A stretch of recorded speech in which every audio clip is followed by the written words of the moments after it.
माँ बाप की नाफरमानी का अंजाम।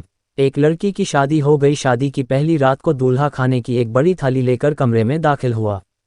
खाने में से बहुत ही बेहतरीन खुशबू आ रही थी। दूल्हा कहने लगा, आओ खाना खाते हैं। पत्नी ने कहा, मैंने देखा है कि तुम्हारी माँ ने खाना नहीं खाया है, उसे भी बुला लाओ, फिर साथ में खाना खाएंगे। उसने कहा कि वह सो गई होगी, रहने दो, हम दोनों खा लेते हैं। उसकी पत्नी सवाल पूछती रही, लेकिन वह उसी बात पर अड़ा रहा।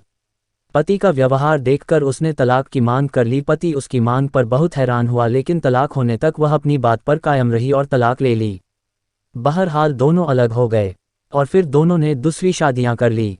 30 साल बीत गए। महिला को एक बेटा हुआ, जो माँ का वो हमेशा ख्याल रखता था। एक बार उसने हज करने का फैसला किया, जबकि उसके बेटे उसके साथ रानी की तरह व्यवहार कर रहे थे, पाँव को जमीन से नहीं छूने देते थे। रेगिस्तान का सफ़र था।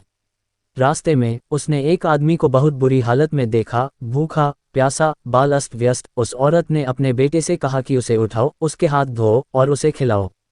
जब उस औरत ने उसकी ओर देखा तो वह पहचान गई थी कि वह उसका पहला पति है। उसने कहा कि ये किया क्या वक्त ने तुम्हारे साथ?